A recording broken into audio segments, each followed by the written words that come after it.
আসসালামু আলাইকুম, আশা রাখি আপনারা সবাই ভালো আছেন। তো আজকে একটা নতুন রেসিপি আপনাদের মাঝে নিয়ে আসলাম, সেটা হচ্ছে মাছের ডিমের পকোড়া। মাছের ডিম সবাই খায়, পছন্দ করে, কিন্তু এক একজনে রান্না করে খায়, ভুনা করে খায়, ভাজি করে খায়। কিন্তু আমি একটা রেসিপি করব, সেটা হচ্ছে পকোড়া বানিয়ে খাবো আমরা সবাই। ছোট বাচ্চারা যারা আছে সবাই সন্ধ্যাবেলায় এটা নাস্তা করব। আপনারা দেখেন আমি কিভাবে পকোড়াটা বানাই।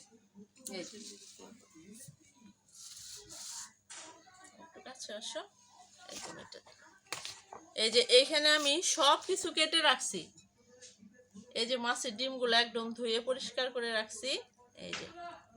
এই যে মাছের ডিমগুলা এখানে, আর হচ্ছে কাঁচামরিচ কেটে রাখছি। তারপরে হচ্ছে পেঁয়াজের পাতা কুচি কুচি করে কাটছি। তারপরে হচ্ছে এটা হচ্ছে আদা রসুন বাটা। তারপরে ধনে পাতা আর বেশি করে এই যে পেঁয়াজ কুচায় রাখছি। এখন এইটা আমি মাখবো। আর দিব হচ্ছে হলুদের গুঁড়া আর ধনে, মরিচের গুঁড়া দিব না, কারণ আমি কাঁচা মরিচ কেটে দিয়েছি। এখন আমি সবগুলো একসাথে মাখবো। এই যে দেখেন ডিমগুলো কি ফাইন। আর লবণ তো লাগবেই, লবণ স্বাদ মতো লবণ, স্বাদ মতো লবণ। এটা আমি মাখবো, আমি মাখতে থাকি।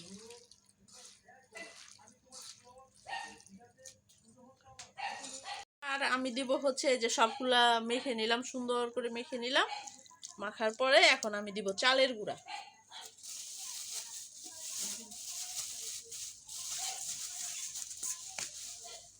এই যে চালের গুঁড়াটা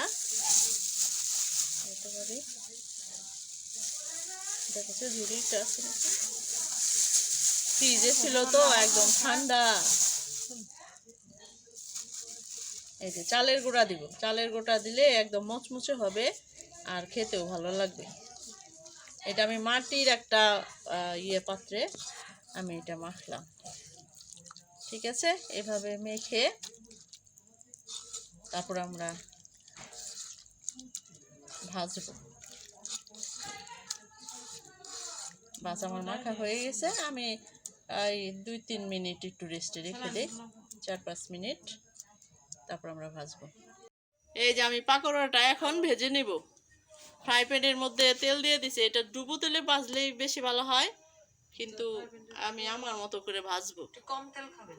হ্যাঁ হ্যাঁ, তেলটা গরম হয়ে গেছে, এখন আমি ভেজে নেব।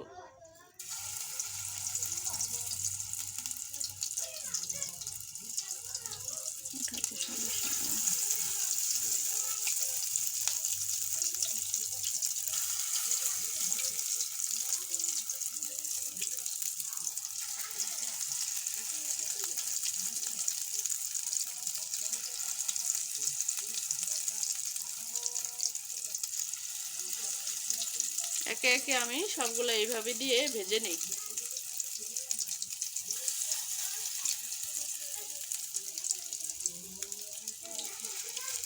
বাস ভেজে নিই। অলরেডি এক ব্যাচ হয়ে গেছে।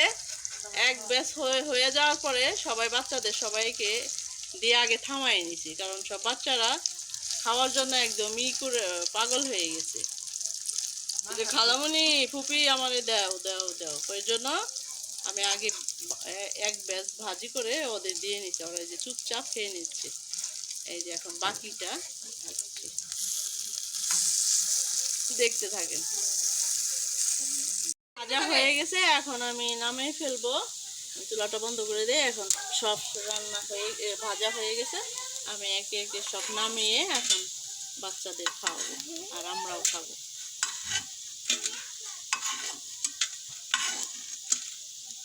ঠিক আছে, এটি আর এক ব্যাচে এতগুলা হয়েছে, সেগুলা খাওয়া শেষ। এই যে দেখেন বাচ্চারা যে বসে আছে, ভাতিজা, তারপরে বোনের ছেলে মেয়ে। তো এই পাকুড়া আমি যেভাবে বানালাম সেগুলো দেখে তো বুঝতে পারবেন না এর স্বাদ কিরকম। তো আমার মতো আপনারা বানিয়ে খাবেন, তো খেয়ে আমাকে কমেন্টস করবেন যে কি পরিমাণ স্বাদ। এখন আমরা সবাই মিলে খাবো। আমার পাকোড়ার মেন উদ্দেশ্য যে ওদের আমি বানিয়ে খাবো। দেখেন আমার স্পেশাল এই মেহমান, এই দেখেন স্পেশাল মেহমানদের জন্য আমি বানাইছি, তো ওদের দিচ্ছি। বাহ, তোমাদের কেমন লাগছে? এই সিনা হাসনাত বলো কেমন লাগছে?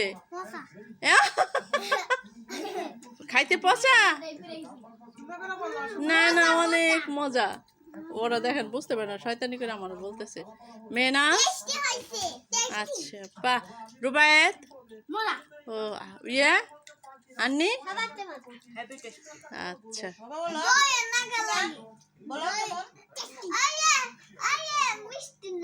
মিষ্টির মতো লাগে।